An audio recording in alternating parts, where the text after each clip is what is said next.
Okay, hey guys. I just wanted to make some videos. I think I'm gonna call this Bro Knowledge or something. You'll see it in the title. I'm gonna turn on these lights here. Ooh, that looks pretty cool. The reason I look so tall is not because I'm actually tall. I'm pretty short. I'm 5'7", 5'6.5". I'm standing on a treadmill because it's right in front of the window and there's pretty good lighting. So that's why. Anyway, um, so I just wanted to make a quick little video and talk about your training. Okay, so I see a lot of people these days, and even my own friends, right? They have these big complex programs, okay, where they have 7 different exercises for one body part. All right, that's totally wrong. Okay, you do not need 7 different variations for your biceps. Okay, this is 2 muscles. All right, you do not need that many. You need 2. All right, max. I've made a video about this before, but it wasn't that high quality, and I was talking kind of weird, and you couldn't hear what I was saying all that well. So, anyway, back to the point. You do not need 7 or 8 or 9 or 10 different exercises if you want to hit something, okay? And you don't need to do 12 different sets for that muscle. You really just need 5, okay? So you need 2 warm-up sets. So like let's say I was gonna do bench, right? Okay, so I would warm up by doing like just the bar, all right? Warm up, press that for 20. Okay, then I drop it down to 12 and add like 95s, put 95 on the bar, so 225s. And then I pop that out for like 15, all right?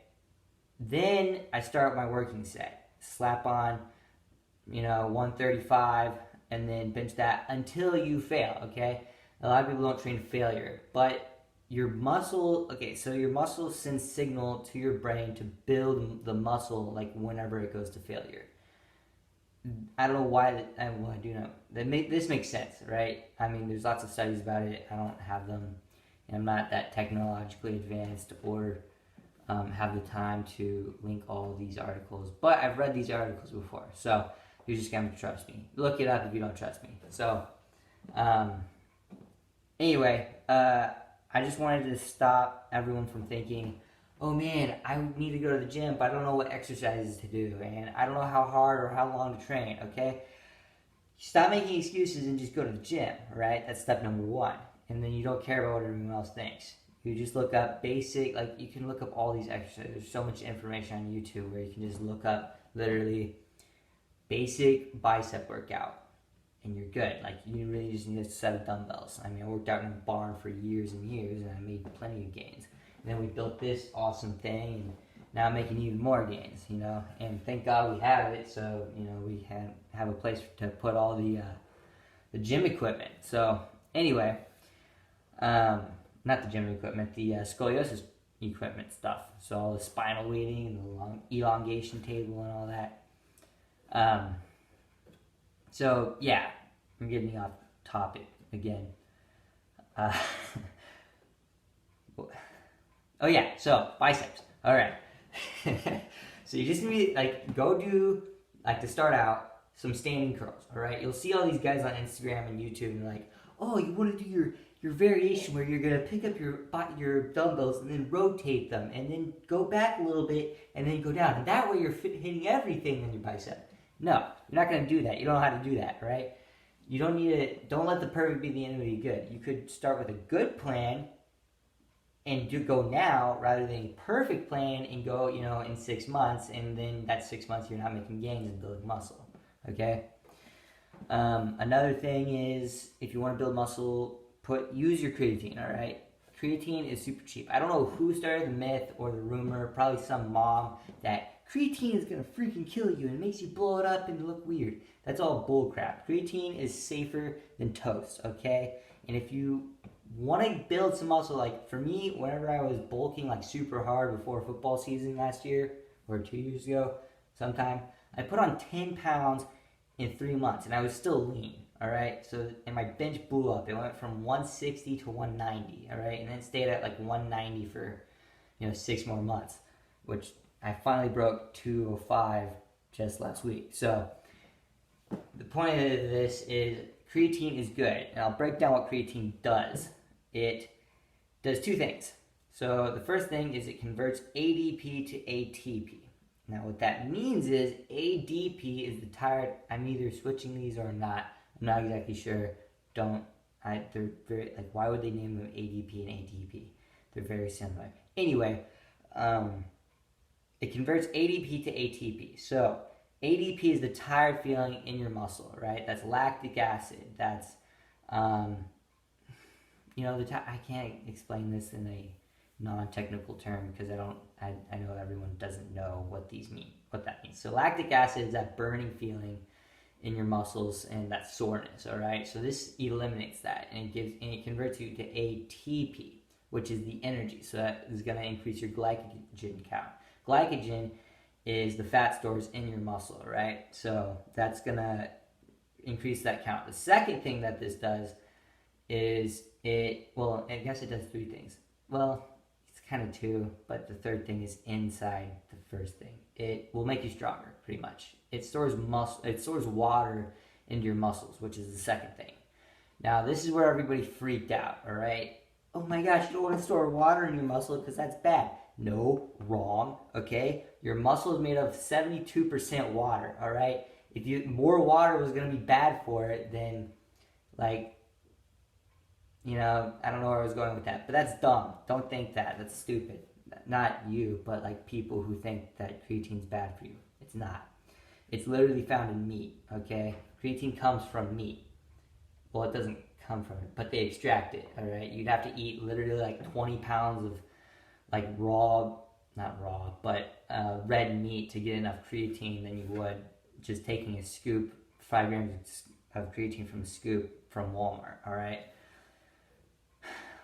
So where was I going with this? Water, yes. So it will increase your water, right, in your muscle. Now this may make you look a little bit bloated for a few days. This never happened to me, but I've heard it happen to other people in the past.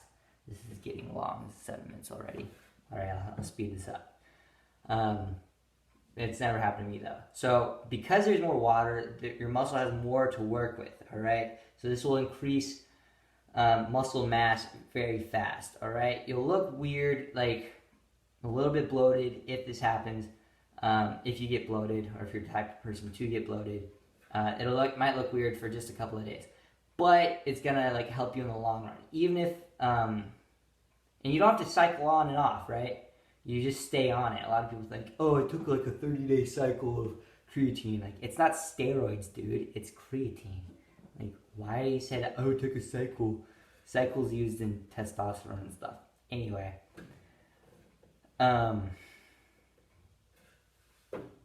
yeah. So take your creatine. Do the simple workouts. These are long points, but you get what I'm saying. I'm not trying to sell you anything, but you can find creatine in the pharmacy section at Walmart. So you walk in, it's to the left usually. Just go down by the supplement area. Another thing, people are asking me a lot about pre-workout. Do I use pre-workout? Would you recommend using pre-workout? I didn't use pre-workout for the first 3 years of me working out. So by the time I'm working out, I've been working out since I was 7 or 6. I've been doing push-ups as punishment and stuff. Because I screwed up and I was in a lot of trouble usually when I was a little kid. So to compensate for that, I was like, man, this stinks. I don't want to be push-ups are hard, so I just do push-ups in my off time until they were easy. So whenever I got in trouble, it was no big deal. Jake, do 20 push-ups. You stole stealing. I got in trouble with that once. But you I don't know, broke something. Pop out the 20 push-ups, no problem. Didn't break a sweat. So that's why I started working out. And then when I was 13, I had the dream of being a Navy SEAL. And then, that's destroyed, and we all know about that. So that's why I started working out when I was 13.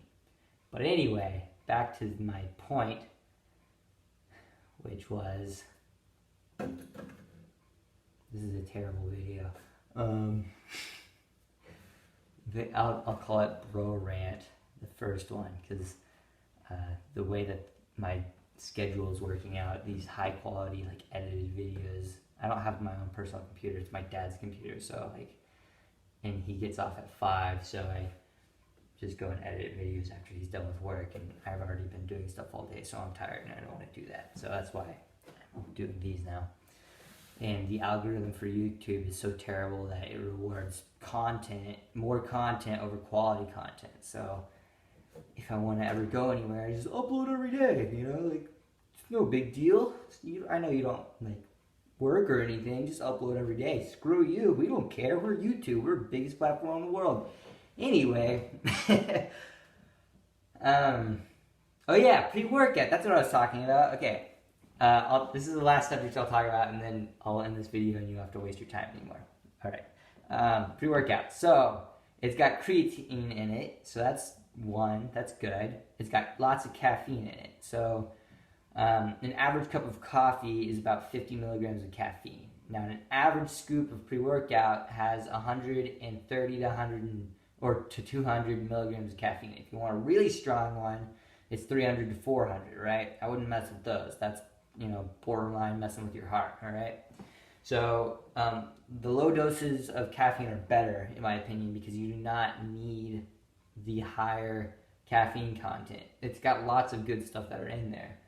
I can't take pre-workout anymore right now because it causes inflammation, which I didn't know, but it causes inflammation to lots of things. Caffeine is an inflammatory substance.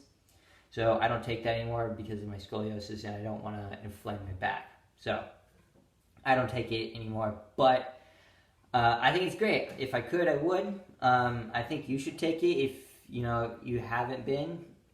Try it out, see if you like it. It feels like it gets your mindset ready. For me, there's this thing in it called beta alanine. All right, and this will make it kind of feels like, if you're not used to it, you'll learn to like it. But if you're not used to it, it feels like you kind of roll around in the yard and your skin's kind of itchy.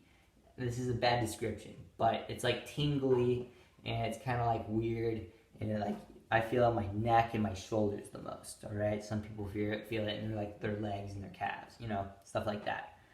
But for me, it's my shoulders. All right, now this, don't worry about this. This is gonna increase blood flow, so it's just kind of your body reacting to it. So there's beta alanine in it. There's L-arginine, which is a vasodilator. Now, a vasodilator is basically, it opens up your veins a little bit more to cause more blood flow. So this will provide better pumps and more oxygen in your workouts, so you can fuel your muscles better.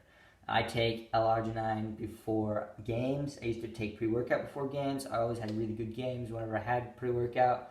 I would not recommend you take creatine if you're playing a high cardio intense sport, because it'll take that extra water that you need to fuel your body for muscle building purposes. So probably don't, maybe take it, but not right before a game, because you need that water. All right, you see what I'm saying? You don't want to store that water, you want to use that water. All right, you need that hydration. So I've known, I used to do it, and I got really bad cramps in my calves the first time I took creatine before a game. So that's not good. And I was running with a ball, so I was about to make a touchdown. I did make the touchdown, but my calves were cramping up, and I was almost falling over. So I wouldn't recommend that. So anyway, this video is almost 14 minutes long. I hope I gave y'all some knowledge. I'm sorry that I rambled and ranted a ton, but these videos will get better. If y'all like this style of me talking and stuff, then go ahead and leave it in the comments. Please like and subscribe if you haven't already. Most of y'all are from my Instagram, so I hope some of that helped you a little bit. And if you want more of these videos that I can upload more consistently, then go ahead and let me know. And yeah, peace out, bros. Go get those gains and stop training like a baby. All right, talk to you later. Bye.